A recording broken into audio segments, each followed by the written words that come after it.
Yep. Okay, so tonight we're beginning the first perek of Tehilim. Last week was an introduction. I'm just going to make a couple statements about the misuse of Tehilim. Some people don't understand how Tehilim is to be used. There are various halachot brought down in the Shulchan Aruch that one should not use words of Torah for his healing, in other words, to cure himself of some illness. הם משתמשים בתורה ובדברי תורה, בפסוקי התורה for רפואה purposes. It looks like in some ways that one is being disrespectful of the Torah by thinking that this will cure him.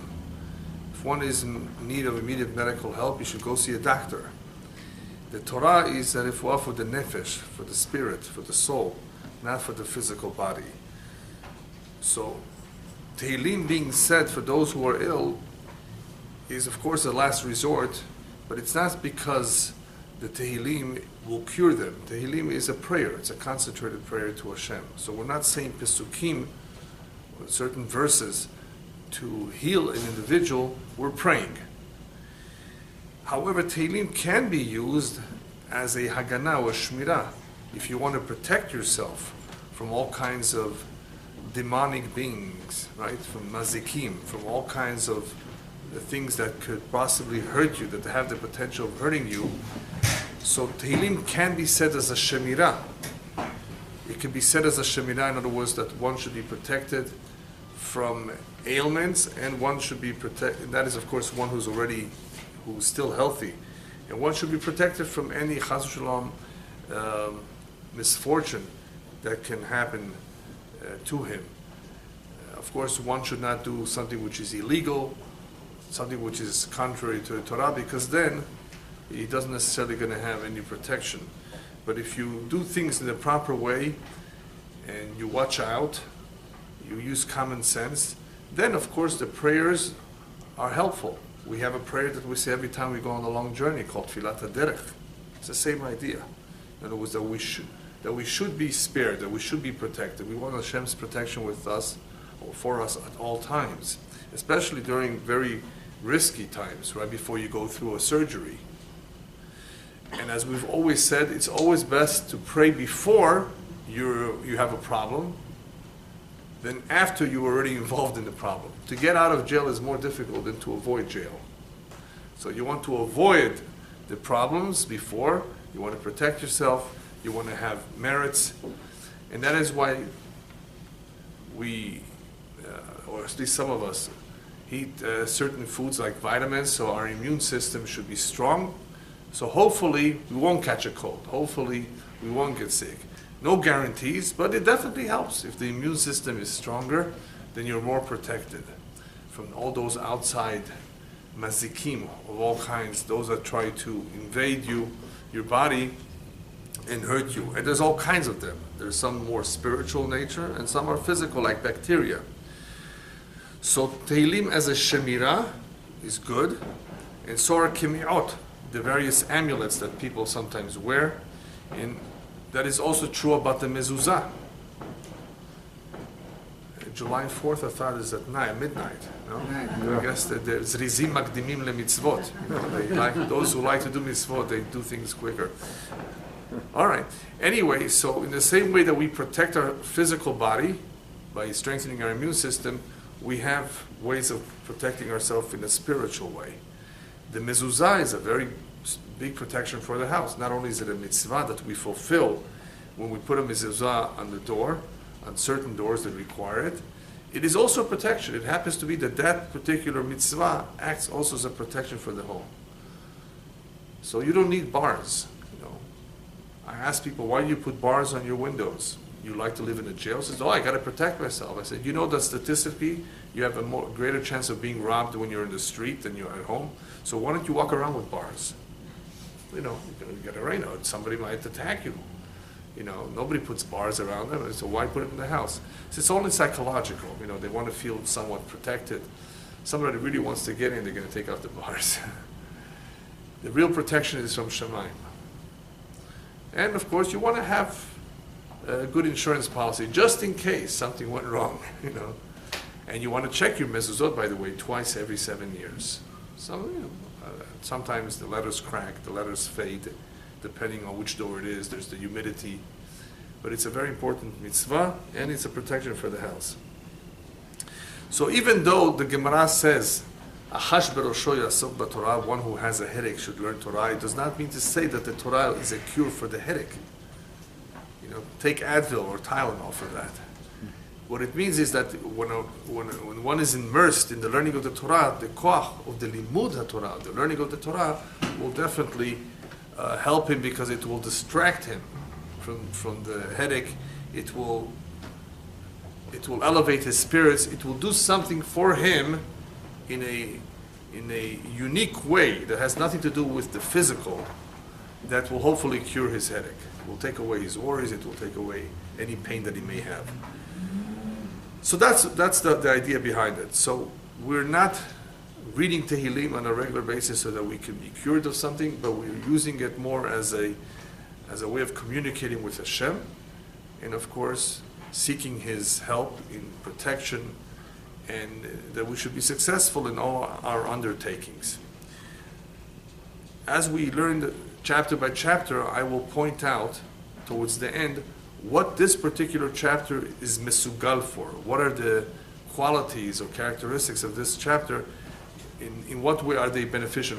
In which area can they serve as a protection? So towards the end, I'll give you that information, and that information is taken from a sefer called Shimush Tehilim that was used in the past, that is based on the Kabbalah. As a result of the various holy names that are in every chapter, each chapter is unique or is helpful for certain problems, for certain areas in life. So let's begin by understanding what we're reading. A lot of people say Tehilim, and that's beautiful, but it's a lot more helpful and a lot better if you understand the words. And you can say it in any language you want, but it's always preferable to say it in Lashon HaKodesh, in Hebrew. Chapter 1, or Aleph, is a short one, so we'll be able to finish it today. אשרי האיש אשר לא הלך בצד רשעים ודרך חטאים לא עמד ובמושב לצים לא ישב. David HaMelech begins his book with a very important chapter. He begins with a chapter that deals with how lucky and fortunate are the righteous, and how unlucky and unfortunate are the wicked, or the sinners. And the reason why he begins with this, of all things, he has a lot to tell us. There's a lot of information in Tehilim. But this is the first chapter, that it must be important, because the message here is one of the most important messages that a Jew hopefully gets early on.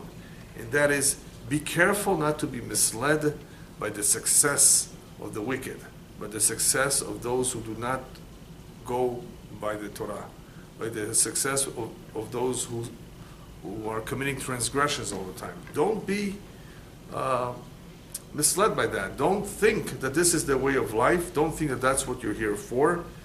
On the contrary, you will see that it's all bluff. It's all hot air, as they say. It's not a long-term success. That is not what you really call success. That is not what will make you happy. And he begins to tell us a little bit about this in this chapter. He will get into it much more, many times later on.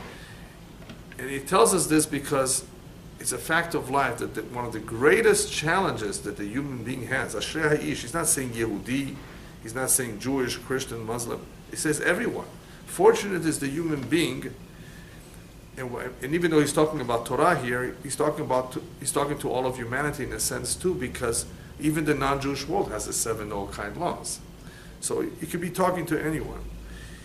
And this happens to be the greatest challenge of all of humanity, the greatest challenge that the human being has. From the moment he becomes an adult, I guess, from the moment he's able to understand life, what is he supposed to do? What am I here for? My parents brought me into this world pretty much against my will. They didn't ask me, right? I don't think anybody was asked, do you want to be born or not? And that's what the rabbis mean, al kulchach ata nolad. You are created against your will. You don't have a choice. We brought out, okay, but what for? Most people don't ask this question. Now, if you happen to be Jewish, then hopefully we've learned this in school, we've read enough Torah, that we have an idea of what the purpose of life is. But we sometimes forget, and we sometimes think that there's other things that are more important than keeping the Torah and the mitzvot. Making money. Ask anybody about the goal. His main goal in life is making money. To him, that's all he thinks. The average person thinks, I got to make it, I got to be successful, got to go to 8 years to college, I got to get my master's or my PhD, own my own home, have my own car, not a leased car, your own car, right? So the American dream, that's what a lot of people think. David HaMelech says from the very start, no, it's not about this. Not only is it not about this, you will have this challenge because you will see a great number of people doing this. In other words, not doing what he's recommending, but basically going after all the vanities. And that's a big challenge. It's tempting. Why don't you do like everyone else? Be like everyone else. You'll be the laughing stock of them if they see you learning and being nice and honest, not cheating on your taxes. Oh, you're a rare commodity. You belong in a museum or something. People will make fun of you. Be like everyone else. This is how to make it in this world. They'll tell you can't make it unless you're crooked. Some people will say it with a straight face, that they really mean it. You can't make it unless you're a crook, unless you cheat, unless you overcharge. And I'm not going to get into details because some people might be in this business sitting in this room. There is a business it involves a salesman, and what they sell is remodeling. They come to an old lady, we'll remodel your kitchen. How much is it? Oh, it's only $55,000. And she doesn't know anything. The whole kitchen only costs about 12, 14, depending what work needs to be done, right? And to make it sweet, she said, and you don't even have to pay for it. You can take a loan because the house is probably free and clear or whatever. So they tried to sweeten the whole deal, package the whole thing in a nice way, so they can make their $55,000, which is complete, stealing, cheating, lying. This is not worth that much. But there's a lot of innocent people, naive people in this world, and that is how these people get away with it until they're caught. And I understand that there's some things about this that is illegal to do. Honesty is not just a word that exists in the dictionary. It's how we have to live our life. Otherwise, we're worse than animals. And the human being can be worse than an animal in his behavior. But that is, if you ask people who do this, how do you do this? He says, that's the only way you can make money. You got to keep up with the competition. You just got, there's bills to pay. I have to pay. I send my kids to the very expensive school. I have to pay tuition. They give you all sorts of excuses, so their conscience could be, they could be okay with it. So it shouldn't bother them. But that's the derech hareshayim, as we will see. That's not the way of the honest. That's the way of the wicked. So he begins with this idea because people could easily fall. People could easily fall, especially when they see that the wicked are successful. But he says this in the past tense. So I'm going to first translate it, and then we'll get into it. Fortunate is the man who did not go or did not follow the advice or the counsel of the wicked. That's atzat reshaim.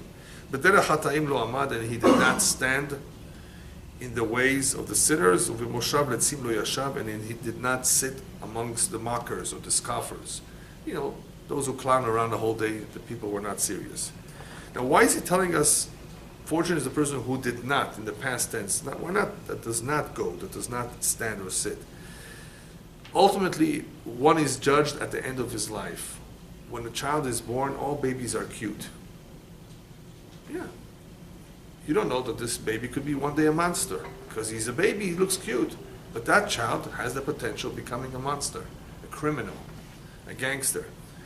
We won't know what this baby or this individual made of himself until after we eulogize him, after we bury him. then we can speak about what his accomplishments were.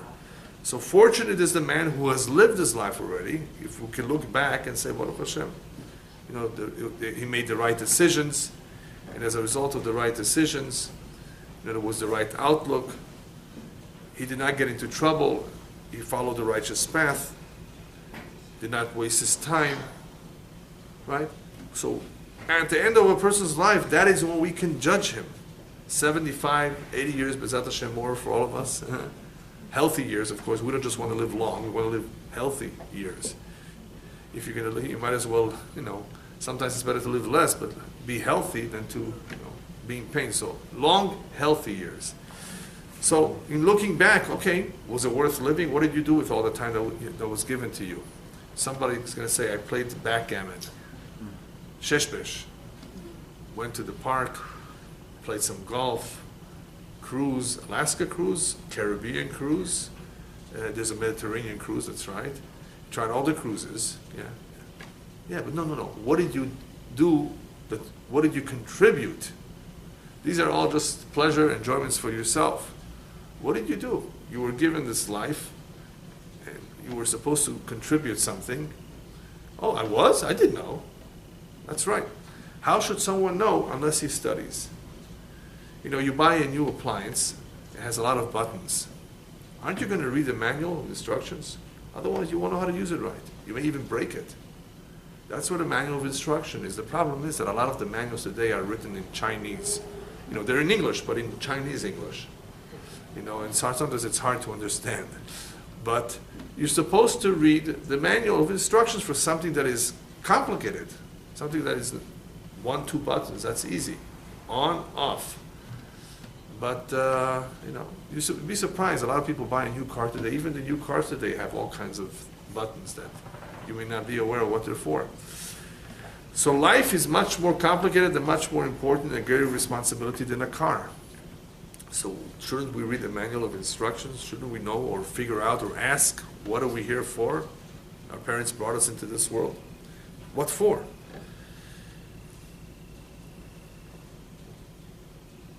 So here he begins with the word ashrei.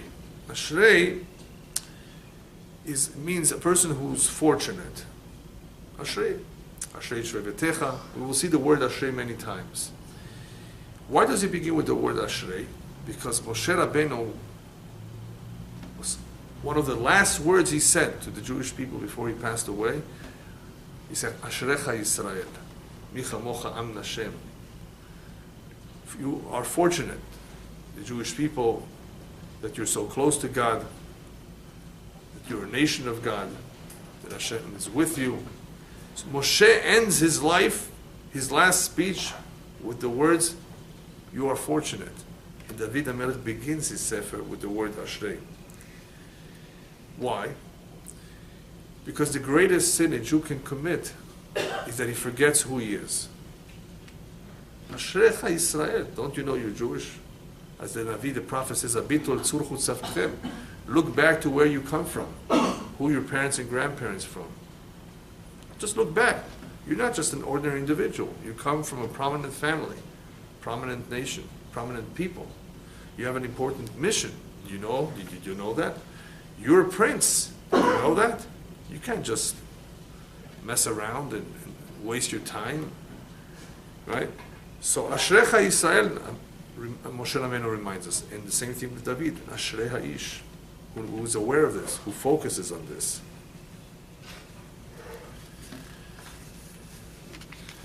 So David HaMelech begins to describe the sinners, the wicked, before he describes the righteous. Why is that? Let him begin to describe who is a righteous man, what we need to do, what is the right thing to do. No, he says no. First, let me begin by congratulating, that's what he's doing, Ashrei Ha'ish, congratulating an individual who stood away, who was able to keep away from all the temptations in this world, amongst the sinners and the wicked. Because the Pasuk says, Sur mera va'aseh tov. Remember that famous Pasuk? Stay away from evil. Va'aseh tov, and then do good. Why first Sur mera? A person may be inclined to do good. He has a good soul. He's a fine gentleman. But he's going to have a harder, more difficult time to do that which is good, which he's inclined to do if he's around bad people, if he's with bad company. One's environment is very, very powerful. It puts tremendous amount of pressure and influence over those who live within a country, within an area, a city. It's very difficult to resist the pressure and the influence. You become like them. You pick up the accent of where you live. You pick up the customs, the habits, because just by living there, you're exposed. And as a result of exposure, you don't even realize it. You become like them. You know, take two individuals. Let's say two Jewish individuals. One who lives here and one who lives in New York. Okay? Could you tell by hearing the conversation between them who's from New York? If you're familiar with the accents from New York, within a few seconds you'll know. You can't hide it. You know, you just become like them. You speak like them. And you behave like them too. Yeah. It's over there, it's more fast paced than here in California. Slower pace. Can you tell if somebody's from Mexico? Of course. He'll tell you mañana. Kind of, don't do it today. Do it tomorrow, right? As soon as he says mañana, oh yeah, he must be from Mexico. And by the way, sometimes that's good. You know, who's in a rush, right? It all depends what it is, what you're dealing with. You know, you got to take it easy a little bit. So there's a lot of good things to learn from everyone. You know, no one's perfect. There's something to learn from every people, from every nation, from every human being. So therefore, David HaMelech begins with the bad, that which can destroy our life, that which can get us off the derech, that which can mislead us first. Because you may be inclined to do good. You may be a good Yeled Tov Yerushalayim, as we say in Hebrew, a good child. You have good genes. Your parents were good. Your upbringing is fine in the home. Yeah. But remember, besides the home, there's a school, there's friends, classmates, colleagues, right? There's environment, which you spend a lot of time there. So everything else is good, but you put a good apple next to rotten apple, what's going to happen to it? It's automatic. It's very difficult to stay good if you're in a very negative environment. So therefore he says, stay away from this. If you want to be va'aseh tov, you have to be sur merah. You have to stay away from all that's ra, evil. What are the bad things? What is exactly no good here? So he basically divides the first pasuk into three. He talks about reshaim, chataim, and netzim. He talks about the wicked, the sinners, and the mockers. And each one of them has a different problem, or there's a different weakness. First, it begins with atzat hareshaim. Atzat means the advice, the counsel. You can even say the strategy, they're planning, they're plotting. Who's a Rasha is telling us? A Rasha is one who tells you, listen, I have a great deal. In theory, at least, he tells you, this is what it will take, this is what's involved, we're going to do this, we're going to do that, we're going to do this. He says, but wait a minute, isn't this against the law? He says, what? Who's talking about the law right now? Let me tell you how you can make a quick buck, right? In other words, the atzah, Areshaim, the advice of the counsel is never honest, it's never straight, it's always crooked. So you want to know if to befriend somebody, to be his partner, see what his strategy is.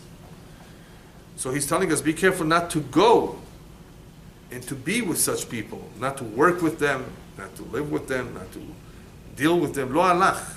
Don't get involved with them. They're all their atzot, they sought all their advice and all their strategy is crooked, it's bad, it's evil. How to cheat, how to take advantage, how to maximize. And I'm telling you, there's all kinds of excuses. There's one guy who will tell you, come on, he has billions of dollars, he won't even feel it if we take a little bit from him. Have you heard that kind of an excuse? No, what's the difference? You know, imagine a company sent you more merchandise than you ordered and than what you paid for. What will be your reaction? They don't mind. They probably don't care. It's just another 1%. They make so much anyway. I'm a good customer too. All kinds of ways to justify it. Give it back. What's the question? If somebody has to question it, that's because what has infiltrated his head is atzat reshaim. What's the question? Give it back. I mean, there shouldn't be a question in your mind. It's not yours. You didn't pay for it. If you're thinking about it, that's no good. Why are you thinking about it? Because obviously you've heard other people do it, or because the Yetzer Hara, of course, the evil inclination is telling you, listen, it's okay, it's just a little bit. And I just gave you just one quick example. There's so many such examples in life. They won't feel it, it's okay, it's not so bad. Okay, if we take here, we take there.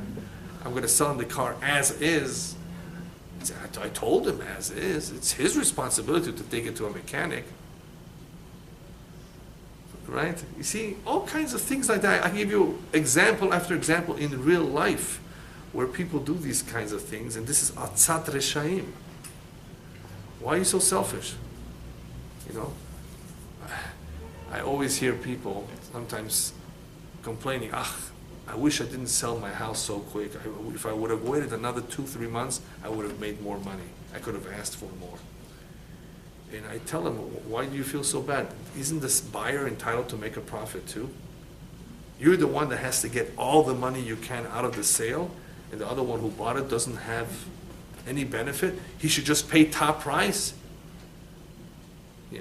Or there's another example. You go to a store and you start haggling about the price. Now, you're allowed to haggle, you're allowed to try to get a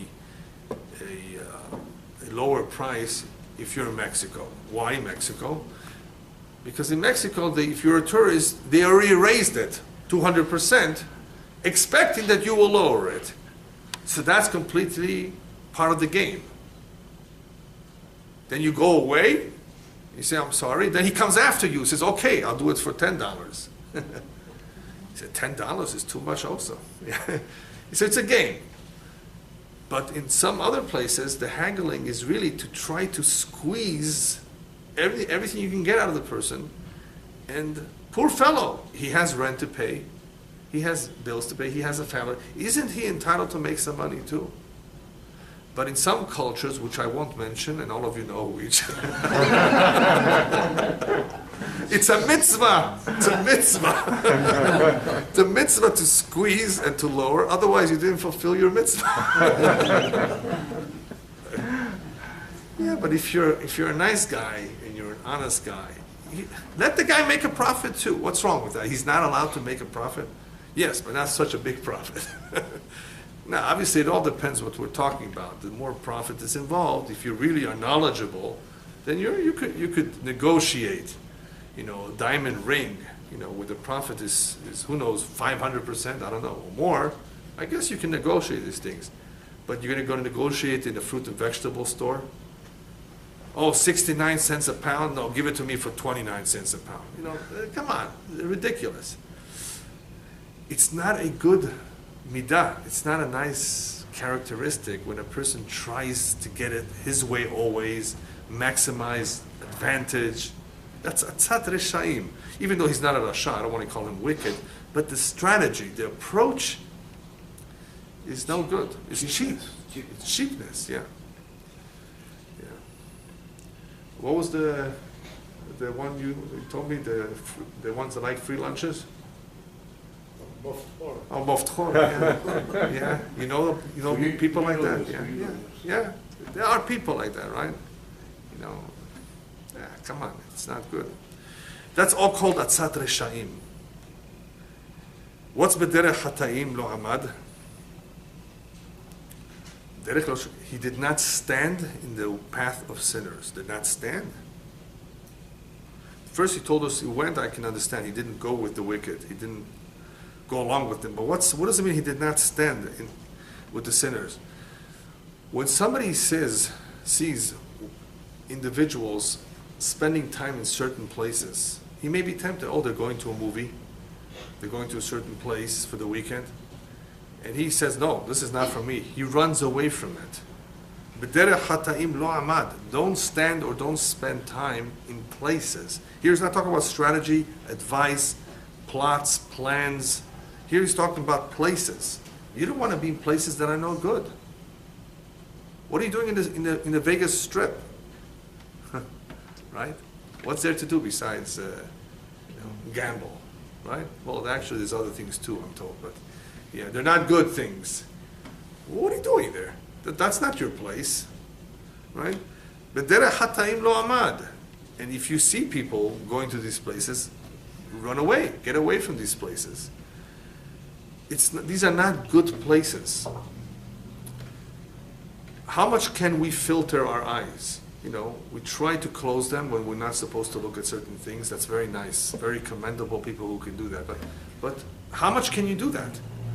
Well, if you're presented with something once a day, it's easy to shut your eyes to look away. But what if it's every 5-10 minutes you see something? After a while, you can't close your eyes. What are you going to put something, to close your eyes? I tell people use dark sunglasses if you're really in such a place. Yeah, but how long can you last? So if a person who is exposed or is living in a place that is surrounded with these things, get away from there. B'derech hata'im lo amad, don't stand there. Some people tell me, well, I can see movies, as soon as the bad scene comes up, I'll just look away. How many times can you do that? And for every movie you're going to do the same. Eventually it's going to sip in, it's going to infiltrate, and it won't bother you anymore, and it will be part of your culture. You will be accepting of it. No, get away from there. This is asur. It's no good. Uvemoshav letzim lo yashav. And with the mockers he doesn't sit. Here he uses the language of sitting, because we're talking more here of a waste of time. Letzim waste time. They're not serious about life. They just sit and do nothing. They play. They're not necessarily thinking of how to cheat. They're not wicked people. Neither do you want to be with them, because you don't want to waste your time.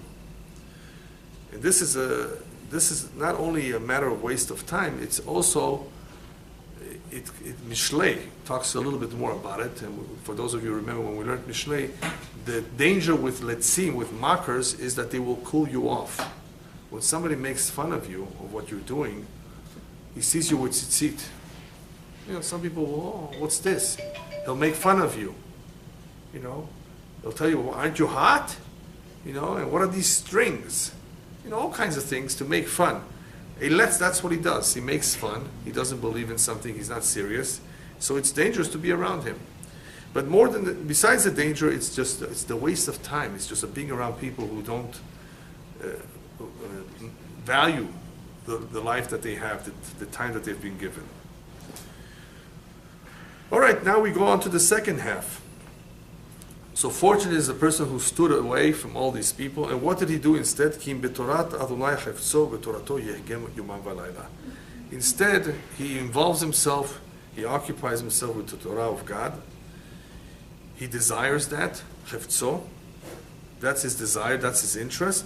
And in that Torah, in the Torah of Hashem, he engages or he learns day and night. Right away he begins by telling us Torah, more than mitzvot. He doesn't tell us about fulfillment of the commandments. Why? Why is Torah being emphasized here? The word Torah. Well, what does the word Torah mean to you? Torah means instruction. Hora'ah. We just said before, this is a manual of instructions. Torah from Lashon, Hora'ah. This is the guide. This is your GPS. You want to know what to do in life? Life can be complicated. What do? Right from wrong, left, right. What do? Follow the Torah. The Torah guides you. This is acceptable, this is not. This is right, this is wrong. This you can eat, this you cannot. Very simple. If everybody would follow, it would be a different world. You have a lot of people, I always hear this all the time, especially from secular Jews. I know observant Jews, I even know rabbis with long beards who are the biggest criminals. I hear this all the time. And I said, well, first of all, they're not religious. What do you mean they're not religious? They have long beards and till the knee. Yeah, and they're very religious. I said, maybe that's a disguise. I told him even a goat has a beard. So what, Yeah, but they keep Shabbat and they eat cholent. Oh, you see, if you eat cholent, it must be religious, yeah. Just because a person keeps Shabbat or puts on tefillin doesn't make him religious. Religious means if you keep everything. It's either everything or nothing. Either you're observant of the mitzvot or you're not. If you keep this but not this, I keep honor my father, my mother, but I don't keep lo tignov. Lignov, to steal? Listen, when you're in Rome, do as the Romans do, they'll tell you. Everybody else does it. No.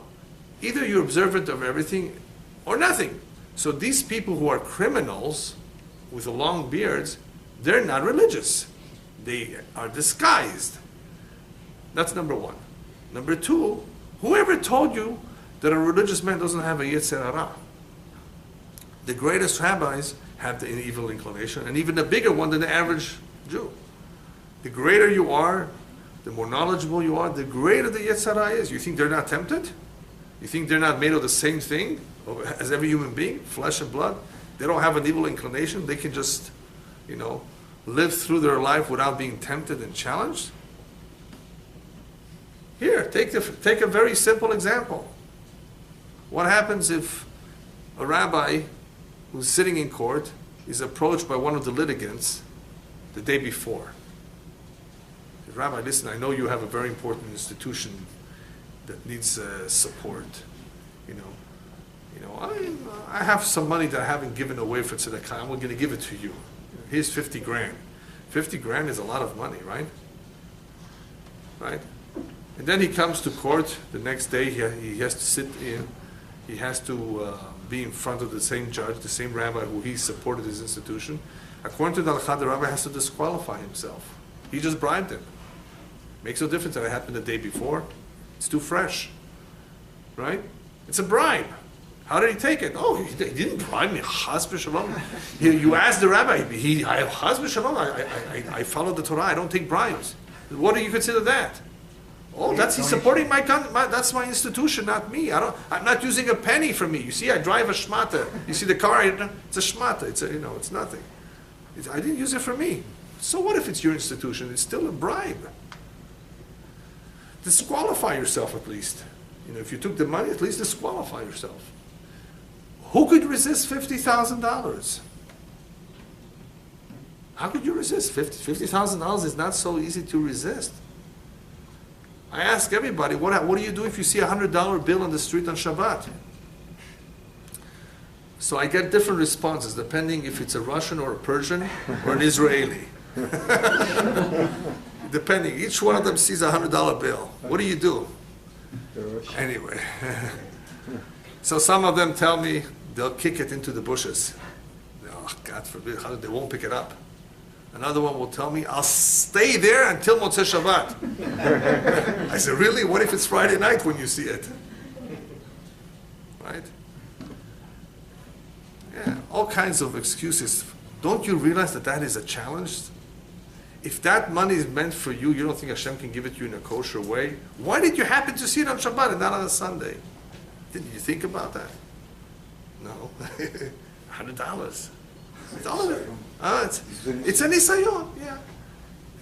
Yeah, so the guy might say, I learned in yeshiva, this is not a doraita, it's only the rabbanan, it's muktzeh, all kinds of excuses to be able to take it, Anyway, there's a lot of such examples where people are tempted, and they're small things, they're not even $50,000. But the greater the bribe, the greater the temptations, the more difficult it is to resist. Yeah. So you have to, you're going to the beach, where there's men and women. What do you expect? People see things in the beach. It's hard. On TV, the internet. If you don't ask for trouble, then you still may be tempted. But if you go to these places, you're basically putting yourself in trouble. You're asking for trouble. Don't tempt yourself. As it is, we're being tempted all the time and challenged. How does the Israeli react when you see the Well, I'll tell you later. Yeah. People react differently. Yeah. Anyway, I told you, with the other example, is a real estate broker. He hasn't made a living for 6 months. He hasn't sold anything.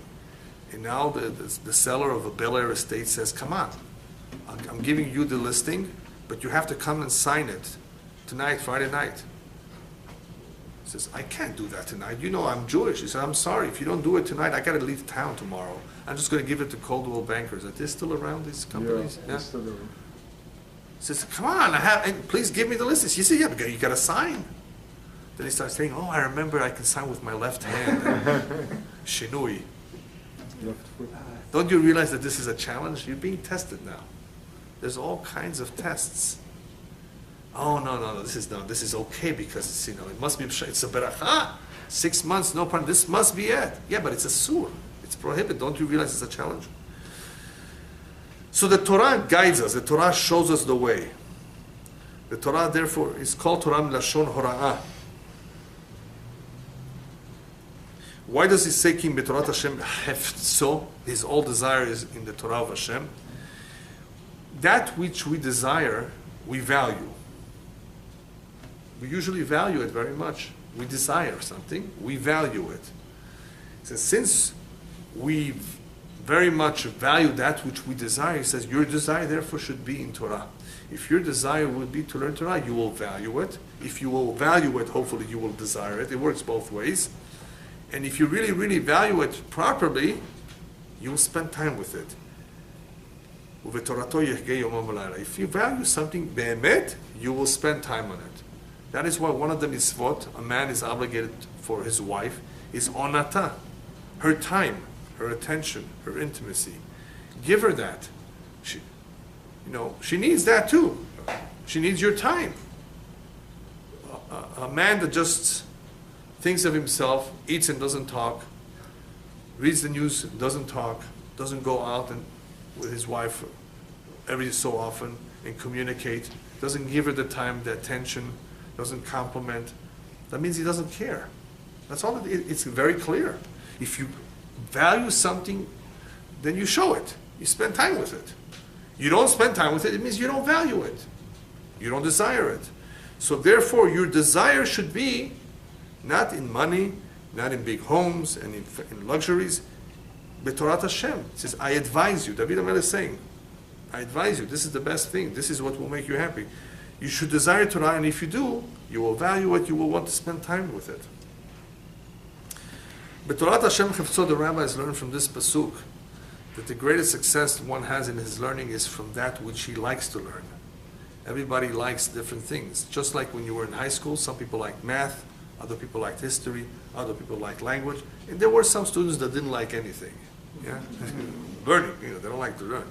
But anyway, the average person is either bent or inclined on the humanities or the sciences. That's the way the mind works. You're either like this or like that. Some few like a little bit of everything. But usually people are divided as to which ones they're attracted more. You ask anybody, you'll see, I love more history, geography, and language. This one, only chemistry, physics, and math, not history. That's boring. People have different inclinations. So in Torah too, you have those who like Kabbalah, only Kabbalah. Those who like Halakha, those that like Chumash, those that only Gemara. Of course, we have to learn a little bit of everything. But the neshama is here to specialize in one more than the other. So when one is attracted to one more than the other, it's indicative that that is what the soul came for in this reincarnation, is to specialize in that one more than the rest of them. So we have to learn halachot so we should know how to conduct ourselves. Everybody needs to know some halachot. But if the neshama of an individual sees himself being pulled more towards one type of learning more than another, it is indicative that that is what he's here for. Perhaps he needs to put together and author a book about that.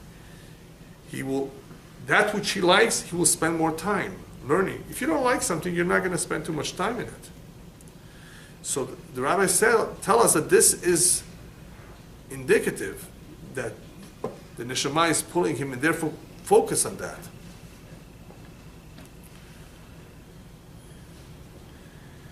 So David HaMelech emphasizes the importance of Torah is because this is what we need to desire more than anything else, more than all the monies in the world. And we will see various other pesukim that give us the same, tell us the exact same thing.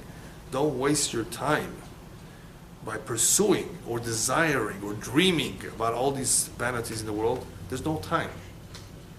You know, I wish I had 72 hours every single day. I would hopefully know how to fill that time. Unfortunately, it's only 24 hours long. And we're not always that productive, you know. Not everybody uses to his maximum every single minute. But, you know, imagine what some people would do if they had more time. They would kill that other extra time they have. Because that's what they're saying. Let's kill time. They don't know what to do with their time. David HaMelech tells us what to do with this. What will be the benefit of one who does engage in learning the Torah, in following the road of Torah? Now he presents us with a beautiful pasuk that there's a lot to learn from. V'haya ke'etz shatul al pal gemaim. He will be compared to a tree that was transplanted. And I'll tell you why I'm translating this transplanted. Al pal gemaim, by the streams of water. Such a tree that lives by the streams of water, that grows by the streams of water, asher piryo yiten be'ito. It's very fertile, very moist. The fruit will always come out in its season. Right? There will be no rure. Right? It will not be the sour grape. Right? It will be sweet in the time, ripe. Right? Ve'alehu lo yibol, and the leaves will not wither. As we say in Spanish, no se van a marchitar, for those of you who understand. V'chol asher ya'aseh yatzliach. In all that he will do, he will succeed. What a beautiful scene. A tree growing by the water. But this is a mashal. This is all a parable, an example. He's comparing something to a tree next to water. Why is that? He's going to tell us right now that the benefits of the Torah, of Torah learning, apply to this world and in the world to come. There are benefits here and later on too. So let's talk first about the benefits here. Like a tree that has been transplanted. If you know Hebrew, shatul is not natua. Nata, nun tet ayin, means that it was planted. It's been there for a while. It's already planted. Shatul is you take a tree from one location and you transplant it, shoteloto, somewhere else. Why is he talking about an etz shatul here? Now, most people, when they read through this pasuk, they don't make anything of it. Shatul, planted by the water, you know. If you learn Tehilim, and you go into it a little bit deeper, there's a lot of messages here. The Zohar speaks about this. You know, I'll tell you what the Zohar says in a moment. But before we speak about the Zohar, Shatul, perhaps, this is my own opinion, he's saying like this. Since we're talking about the Torah, and the Torah is compared to water, or water is compared to Torah, in the same way, by being transplanted, David HaMelech is telling us, it is up to us, it is your choice if you learn it. Don't ever come and say, well, my parents didn't teach me. I wasn't born into such a family. I didn't grow up in such a home. No, you have free will. You can transplant yourself from where you were planted and put yourself by the waters. The Torah tells us, Moshe Rabbeinu, in different words, these words of the Torah are so close to you, close to your heart, close to your mouth. Don't ever complain, it's too difficult, it's too far.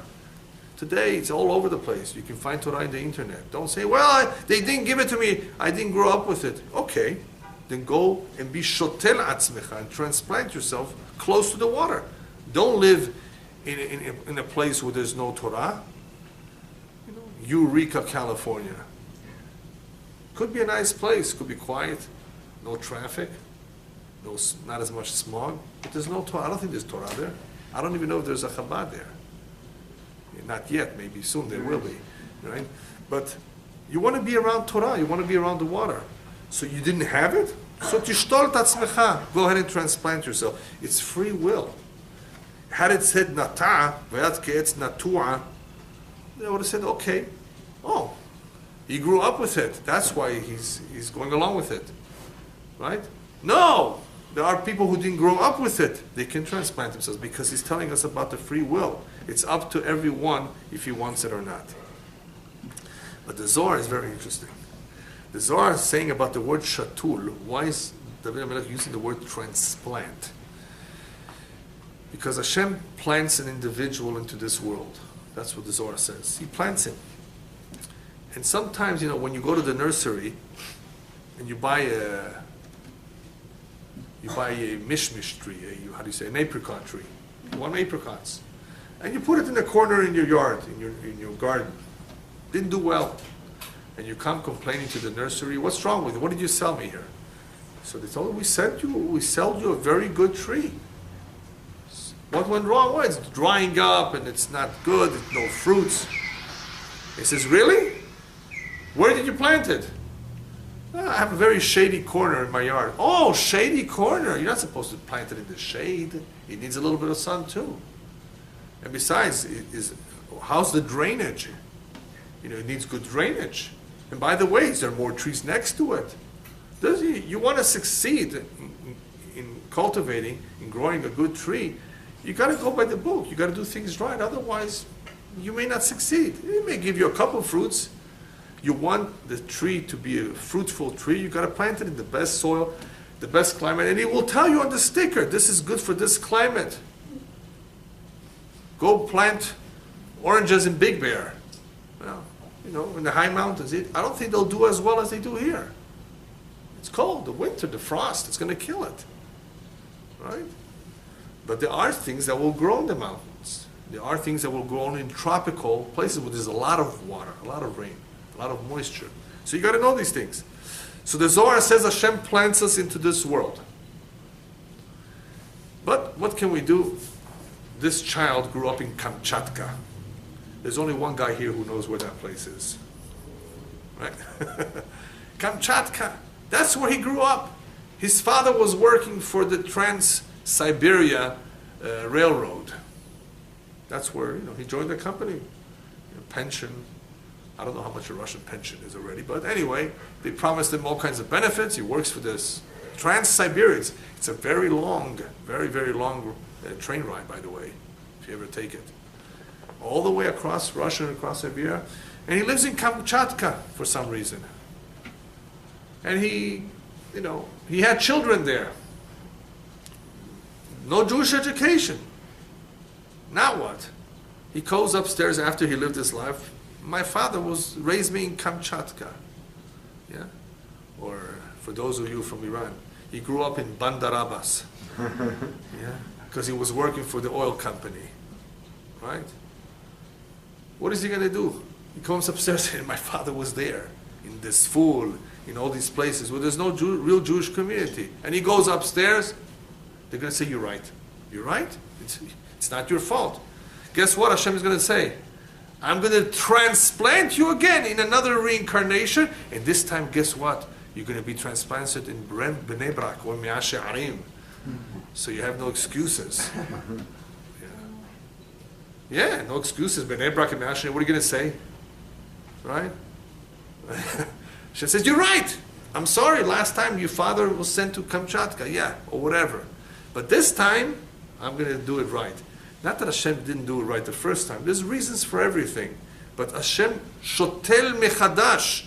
So there's a remez here for reincarnation up to 3 additional times. The original time plus 3 additional times. Hopefully he'll get it right by the 4th time. Now, a lot of people are reincarnated even 10 times. But that's on condition that every time he does something positive. I'm talking about the 4 times that is a maximum if nothing good has been done. Then Hashem says, forget it. So therefore the nursery is going to tell the guy, take that tree while it's still young and go ahead and transplant it to the other corner where there's more sun and you will see a difference. Transplanting a small tree is possible, a bigger tree is very difficult. There's shock, there's a lot of problems that the tree sometimes cannot handle well, and therefore it may not do well, the transplanting, unless it's a young sapling. But that's the remez or the sod, the the deeper meaning of the word shatul in this pasuk.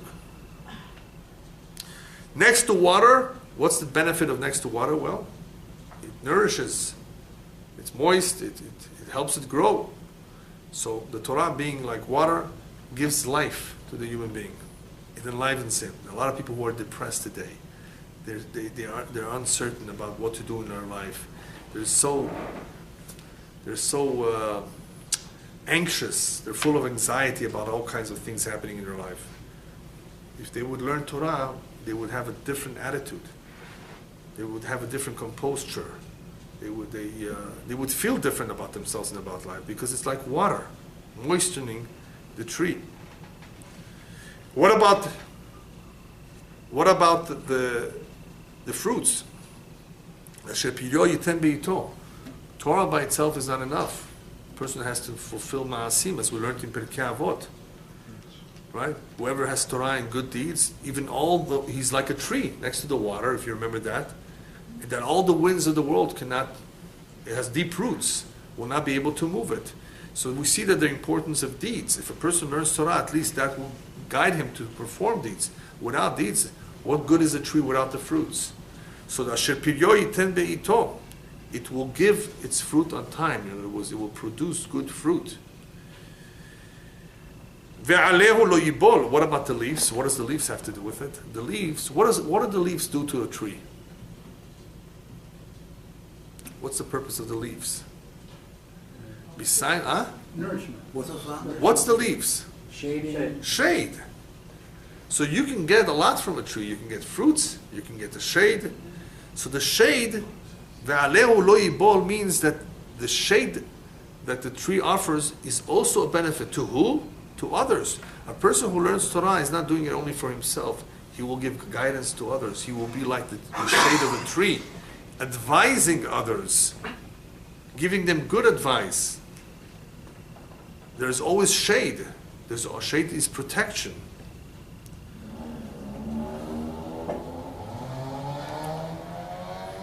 And whatever he will do, now we're back to the individual, not the tree. Whatever he will do, therefore he will succeed. Because he will have the proper guidance. And not only the proper guidance for himself, when he guides people, he will give them the proper guidance that they will succeed. And why is his advice better? Because we learned it out from a pasuk, Atzat Hashem hi takum. The advice or the counsel of Hashem is ultimately what's going to take place, what's going to happen. The rabbis learned from that is that anyone who gives advice with the intent of really helping someone, his advice or his intent is L'Shem Shamayim Hitakum, that he will be successful. So this individual whose complete life style, his complete outlook is Torah outlook, his advice will hopefully also be the right advice. And if people follow it, they will be successful.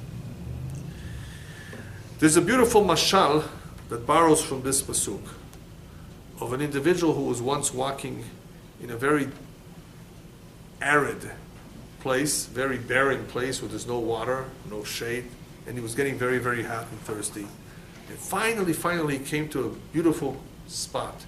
There was a tree there with a lot of shade and fruit, and there was a spring next to it, flowing through it.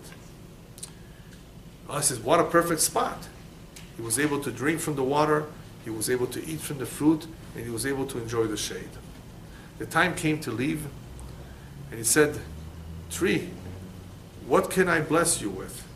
You have everything. If I bless you with water, you have the spring of water. If I bless you with fruits, you already have the fruit. If I bless you with shade, you already have shade. What can I bless you? What can I wish for you? So the Mashal goes on that he blessed Sheyu kol netiotecha kamocha, that all the branches that they will take from you to transplant them elsewhere, to make new trees from you, should come out just like you. So may it be that everything that will come from you, that will grow from you, should be just like you. What is this referring to? Of course, children. Children. Ultimately, we work hard, and a lot of effort spent on raising them, but there are no guarantees because everyone has their own free will. Everyone is a world on his own. We do our best, hopefully, We have to pray to Hashem that He should, as a third partner, also be involved in guiding them. But no guarantees. So here he says, if you do the right thing, you do things for the sake of heaven, hopefully that which will come from you will be like you. What comes from you? The fruits. So the fruits can also be referring to the children. Not only to the good deeds, but to one's children. Obviously, everything else in life that he will do, not only in rearing the children, but everything else. He will always be led on the right path without being misled, without committing a wrong or a mistake. Because a lot of the mistakes we commit, things that we do wrong, is because we were not thinking right. We were thinking about atzat reshaim, how to do it crooked, how to get away with it, how to take advantage, and because of that we make mistakes. But if a person follows the right path, then Hashem hopefully will guide him properly so that he should not commit a wrong or a mistake. So this is all the benefit in Olam Hazeh, in this world. What about the Reshaim in this world? No, they don't have it so good. Wow, they're successful. I know somebody, not me personally, but who built, they always tell me, you see that guy? He owns half downtown. Obviously they don't mean it's half downtown, is just in a way of describing he's filthy rich. I don't know why they use the word filthy with rich, but I guess they go together sometimes. So he's filthy rich, he owns a few skyscrapers, right? So he's successful. No, he says, David Melech says, no. He's like the motz that the wind will blow away. What's motz? Chaff.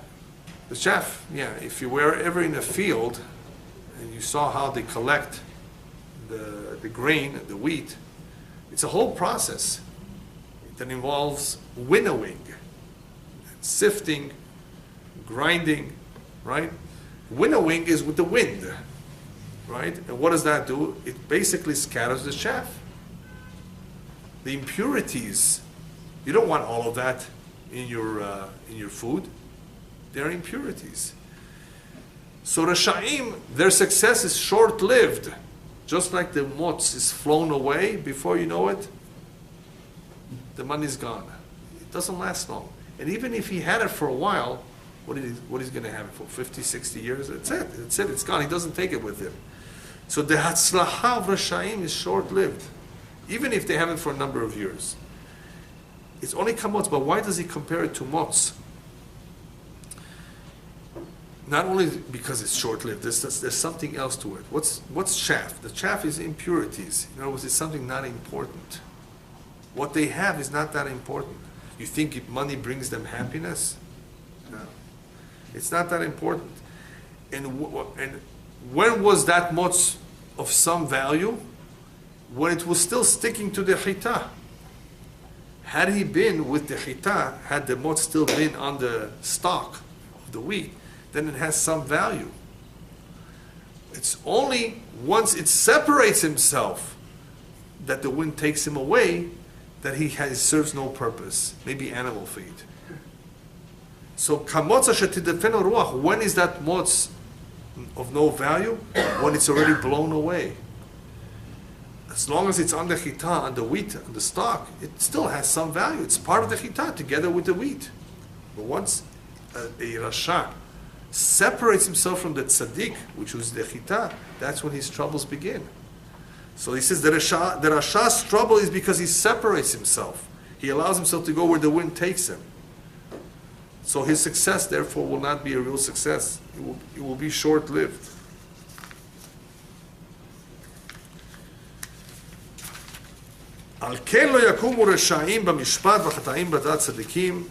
Therefore, all these Reshaim, because they're not doing the right thing, they have no chance. Lo yakumu Reshaim, they will not stand in judgment, and the sinners will not be amongst the righteous. What does that mean? Here he's already talking about Olam Haba. For the most part, he's talking about that the Rasha, when he comes upstairs by Mishpat, he cannot stand. What does it mean he cannot stand? He can't stand up? No, this is an expression. He has no way that he will be able to excuse himself, no way that he can get through, no way that he can come to his final resting place so easily.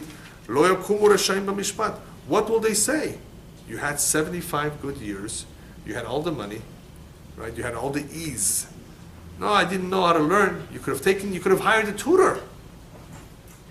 You know, today they have people who are hired as, what do they call them? A coach? Life coach. No, not a life coach. For exercise. Personal trainer. Personal trainer. Bend, pick yourself up, stretch, do the. Why? He can't do this on his own. He can do this on his own, but if he doesn't have that personal trainer, he won't do it. And they pay them because they want to lose weight. They're obese.